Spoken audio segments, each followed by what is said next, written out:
윈스턴 처칠이 이런 말을 했습니다. 성공이 끝이 아니다. 그렇다고 해서 실패가 완전히 마지막도 아니다. 용기가 가장 중요하다.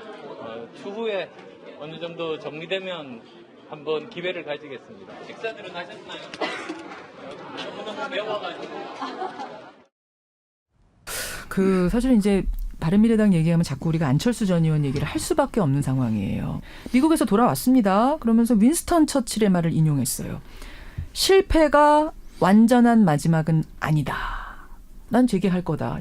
두 분 다 사실은 좀 비관적으로 안철수 전 의원의 행보를 말씀하셨던 분이거든요. 유인태 의원은 천성에 안 맞는 거 아니냐 그분 뭐 이런 말씀하셨고, 정두원 전 의원은 종쳤다는 얘기를 사실 이미 한참 전에 그러니까 다시 하셨고. 말씀드려서 비관적인 게 아니라 이번 지방선거 결과가 보여주잖아요. 몇 표를 얻었는지. 18%. 그게 민심이란 말이에요. 그러면 그 민심만큼 그 사람을 보면 되지. 왜 언론에서는 자꾸 이렇게 크게 만들어가지고 물어보냔 말이에요. 그 말씀은 그러니까 그 사람이 예를 들어서 10% 얻었으면 10%만큼만 관심을 가지면 되지. 왜 뭐 문재인 대통령이랑 똑같이 관심을 가져야 되냔 말이에요. 그 말씀은 지금 관심들이 과하다. 예, 그러니까 예, 그런 이미 국민 관심 걸 떠났다. 여의도 정치라 그래요. 여의도 관심사하고 국민 관심사하고 달라요. 차이가 너무 많아요. 국민들이 궁금하지도 않은데. 궁금해하시는 18%는 있으세요. 18%를 위해서 방송하세요. 그럼 그러면 시청률 떨어지죠. 여전히 종쳤답니까? 종쳤죠.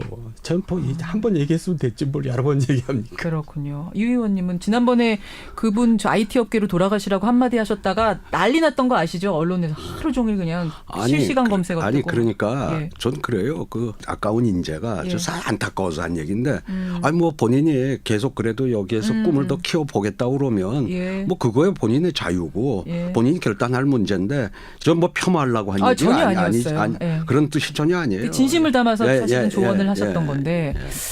알겠습니다. 질문은 요 18%까지만. 이제 더 하면은 약간 30% 될 것 같아서 예. 요 정도까지만. 스페셜 월간. 유인태 전 의원, 정두원 전 의원. 월간 유인태, 월간 정두원 통합본으로 여러분 함께하고 계십니다. 선거 국면에서 사실은 국회가 멈춰버렸어요. 원구성도 못하고 있다가 지난 수요일에 원내대표들 간에 처음으로 만났습니다. 근데 만나기까지도 힘겨웠는데 만나서도 얘기가 그렇게 잘 풀리는 것 같진 않아요. 예, 원구성은 사실 그렇게 쉽게 된 적은 없고요.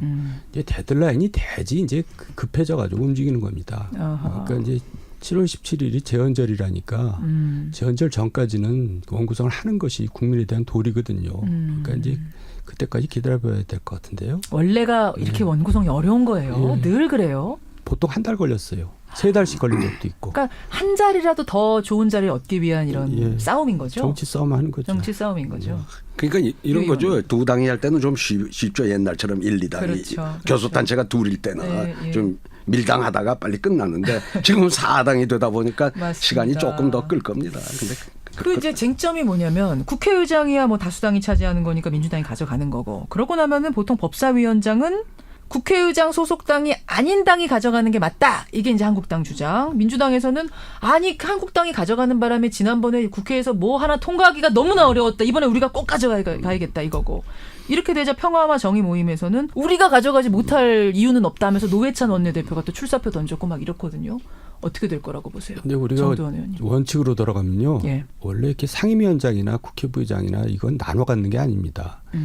표결로 하는 거예요. 원래는 표입니까? 국회에서 표결을 하잖아요.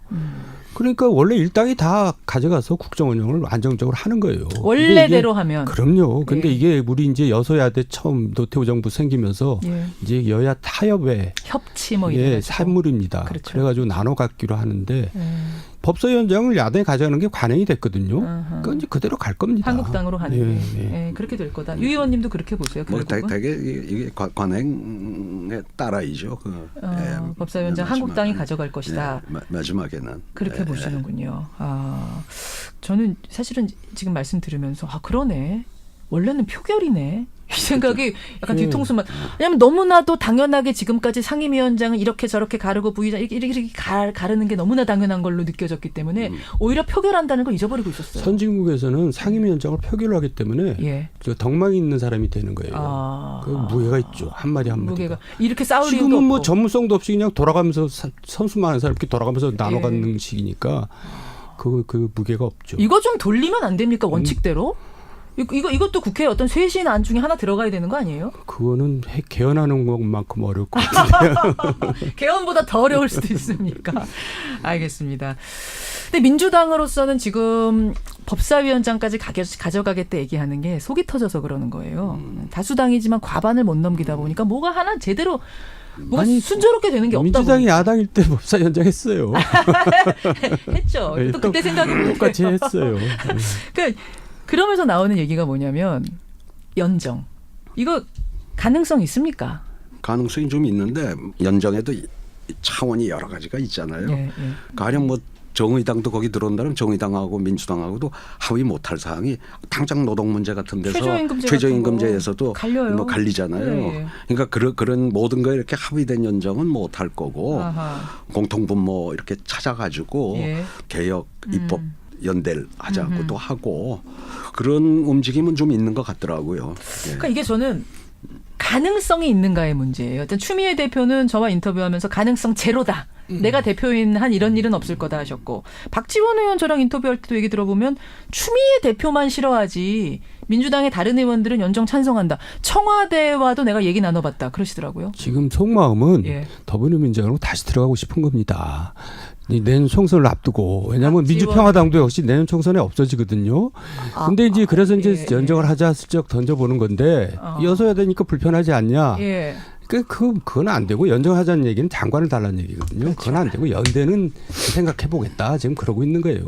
추미애 대표 얘기는 그래 손잡는 건 좋지만 장관 자리는 안 돼. 연정은 안 돼. 연대까지는 돼. 그러니까 이제 뭔가 접근에 들어가는 겁니다. 민주평화당에서 총선 때문에. 아니 뭐 저는 장관 자리도 그쪽에서 지명한 사람을 대통령이 무조건 하는 게 아니라 고용노동부 장관 저는 정의당 같은데 한번 좋은 사람을 그쪽에 추천을 해보셔. 그게 훨씬 더 이 처음 조각 때부터 좀 했으면 좋았다 이런 생각을 가지고 있어요. 선배님 말씀은 이제 탕평책이라 할 수 있고 대통합 차원에서 그러면 이제 그렇게 하면은 국회를 운영하기가 또 쉬워지죠. 국회에서 아무래도 협조받기가 쉽죠. 근데 정치공학적으로 이제 볼 때 이 상황을 볼 때는 결국 박지원 의원이 민주당에 자꾸 이제 손을 내미는 제스처다 이렇게 읽으시는 거군요. 보이죠? 안 보이세요? 제가 뭐라고 하겠습니까? 제가 뭐라고 하겠습니까? 그런 제스처로 보신다. 결국은 그러면은 될 것 같습니까? 안 될 것 같습니까? 연대는 될 것 같은데요. 개혁 연대는 될 것 같다. 이거는 뭐 장관짜리 달라 이런 거 아니니까. 그리고 민주당도 지금 오케이, 그거 좋다 이런 얘기가 지금 원내대표 입에서 나오고 있고 하니까 연대까지는 되는데 연정은 장관짜리 나누는 것까지는 어렵다. 그렇게 봐요, 현실적으로. 저는 다른 것보다 당원들이 지지를 하면 연정을 할 수 있을 것 같은데 지금 당원들, 지지자들의 분위기를 보니까 연정 좀 아니지 않느냐라는 지지자들이 너무 심하지 않냐 그러면 뭐라고 얘기하냐면 지지자들 그거 1000명도 안 됩니다 이렇게 얘기합니다. 그럼 1000명 때문에 그 큰 정말 좋은 일을 하지 말아야 됩니까? 그래요. 두 분은 그러니까 좀 했으면 좋겠다. 예를 들어 지금 민주당 지지자들은 민주평화당에 있는 사람들을 가령 받아서 다음 총선에 공천 주는 거에 대해서는 저항이 클 겁니다. 다만 지금 장관을 아까 추천받는 정도 뭐 그걸 가지고 민주당 지지자들이 저항할 리는 저는 없다고 보고요.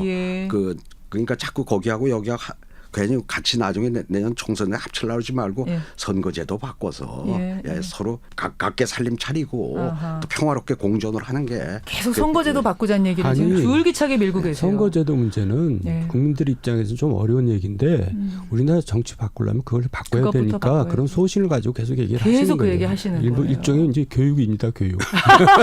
캠페인 개몽 작업 지금 하고 계시는 거예요. 선거제도 바꾸는 게 중요하다. 우리 정치 환경 바꾸는 게 좋은 말씀. 좋은 말씀. 근데 저는 지금 정두원 전 의원 말씀 듣다가 또 하나 깜짝 놀랐던 게 민주평화당도 이대로라면 다음 총선 때 없어질 거다. 놀래요. 너무나 당연한 일을. 그게 어떻게 너무나 당연해요? 저는 일단 이름은 자유한국당, 바른미래당, 민주평화당의 이름은 다음 총선에서 볼 수는 없어요. 적어도 그 이름은. 적어도 간판은 내릴 거다. 간판은 바꿀 거다. 그럼요. 그 이상은? 그 당이 남아있으면 제가 사라질게요. 정두원 이거는 저기 선배님 같은 사람은 입장에서는 너무나 그냥 뻔한 당연한 얘기입니다. 이상한 얘기가 아니고. 그래요? 유인태 의원님? 그렇다고 대답하세요 빨리. 선거제도가 바뀌면 다 살아있다니까요. 아, 참나. 선거제도를 바꿔야 된다. 선거제도를 바꿔야 된다는 캠페인을 지금 계속 밀고 계십니다. 그러니까 이런 선거제도와 이 상황에서는 다당제 요 정도 힘으로써 요 정도 선거 지지율로서는 두 당 바른미래당 민주평화당은 어려울 거라는 아주 현실적인 얘기를 지금 정두원 전 의원은 계속 하고 계시는 이런 상황입니다. 오히려 선거제도 바뀌면요. 민주당이 깨지죠. 현역 의원 수가 많은 당은 분화될 수밖에 없어요. 근데 그걸 노무현 전 대통령께서 이제 우리 유인태 수석 계실 때 이제 제안을 했고 하려고 그랬던 건데 맞아요. 그건 정말 대승적인 차원에서 하려고 그랬던 겁니다. 그렇죠. 그러니까 이번 정부에서도 대승적인 차원에서 그렇게 하면은 우리 정치가 바뀌죠. 다수당은 사실은 기득권을 내려놓는 건데 그래서 한국당과 민주당은 사실은 찬성하기 어려운 줄 압니다만 이럴 때 바꿔야 된다라는 게 노무현 전 대통령의 생각이셨단 말씀. 유인태 전 의원도 지금 마찬가지, 정두원 전 의원도 똑같은 생각을 하고 계신단 말씀입니다. 이대로라면 살아남을 당이 양당 빼고는 정의당 빼고는 없을 거다 이런 생각. 정의당은 살아남는 거죠? 물론이죠. 정의당은 어떻게 이렇게 계속 살아남고 지지율이 10%를 돌파합니까? 색깔이 분명하고요. 또 의정 활동들을 다 아주 눈부시게 해요. 개개인이 개별 플레이를 너무 잘해요. 당도 색깔이 당도 분명하고. 잘하고. 그러니까 김종대 의원이 며칠 전에 나오셨어요. 김종대 의원 얘기가 우리는 애초에 없는 당 조그만 밥상을 국민들이 주셔도 그게 너무나 고맙고 귀하다 이런 얘기를 하시더라고요. 아까 말씀대로 자유한국당이 그런 자세로 하면은 다시 살아날 수도 있죠. 자유한국당도. 그러니까 제가 자유한국당도 그렇게 하라는 게 심상정 노회찬 의정 활동을 통해서 전 성장하니까 우리 민주당 지지자들조차도 그쪽을 찍어가지고 지역구에서 당선이 되고 저렇게 지도자 반열에 올라가거든요.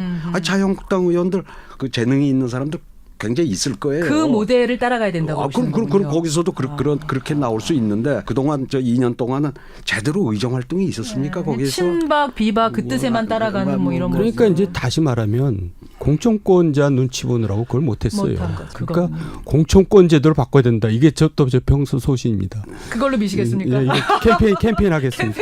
공천권 제도. 그러니까 상향식, 하향식 뭐 이거 말씀하시는 거죠? 물론 선거제도 바꾸면은 같이 연계되지 않으면 안 되죠.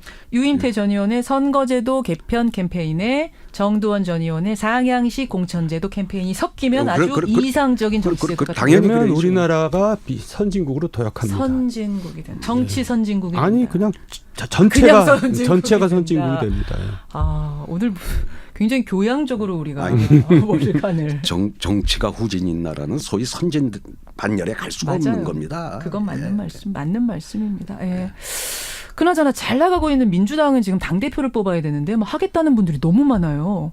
어떻게 될 것 같으세요? 이해찬, 뭐 김부겸, 전해철, 박영선, 뭐 엄청나게 박범계. 그것도 제 눈에는 너무 쉽게 보여요. 어떻게 보이세요? 그냥 한마디로 이해찬이냐 아니냐 그거예요. 어떻게 그렇게 보세요? 아니 이제 소고 방식이라고 있잖아요. 끝에서부터 지어나가면 그럼 이해찬만 남아요. 큰 덩어리 하나가 남고 나머지 작은 덩어리들이고. 그러니까 이번 전당대회는 이해찬이 아니냐. 김부겸이가 나타나면 흥행이 되는 거고 김부겸이가 안 나타나면 이해찬이 돼서 흥행도 없이 그냥 조용히 끝나는 거죠. 김부겸 장관이 청와대에서 가라 해가지고 가면 그럼 김부겸 장관이 될 수도 있는 거 아닙니까? 그러니까 이제 이해찬이 이제 고민하겠죠. 이건 대통령 뜻인가? 그리고 이제 안 한다 할 수도 있죠. 이건 정두원 전 의원 생각입니다. 그렇게 지금 판을 읽고 계시고 유인태 의원 어떠십니까? 저는 김부겸 국회의원의 후원 회장으로 현재 있습니다. 그래서 제가 이런 방송에서 이 문제를 언급하는 건 적절치 않으므로 저는 말을 안 하겠습니다. 제가 김부겸이 친구라서 한 얘기가 아닙니다. 하여튼 두고 보죠.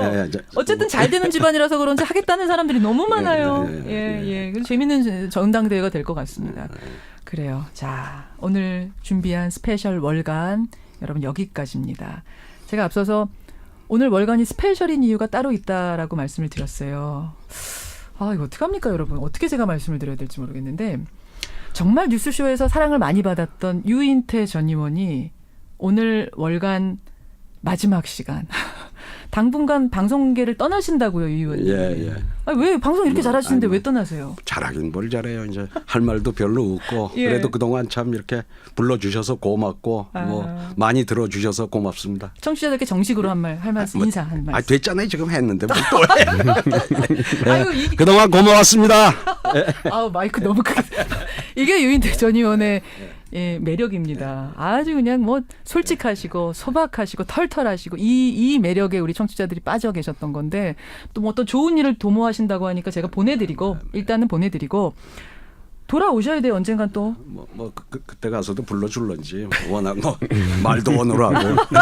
돌아오셔서 또 캠페인 그때까지 안 돼 있으면 계속 하셔야죠. 예. 그때도 불러주시겠어요? 아우 당연하죠. 예. 비워놓겠습니다. 예. 이제. 건강하시고요. 예. 정도원 전 의원 네. 월간 자리가 하나 비었습니다. 파트너가. 네. 떠나는 분께 한 말씀 하시죠. 아니요, 저 좋은 일이 있어서 가신 것 같아서 아주 그냥 적극 박수 쳐드립니다. 아, 예. 정말 좋은 일이 앞으로 펼쳐지시기를 저도 기원하면서 우리 뉴스쇼 청취자들의 마음 모아서 건강하시라고 끝인사 드리겠습니다. 예, 감사합니다. 고맙습니다. 예. 네. 정두원 전 의원 고맙습니다. 월간 유인태, 월간 정두원 통합분이었습니다.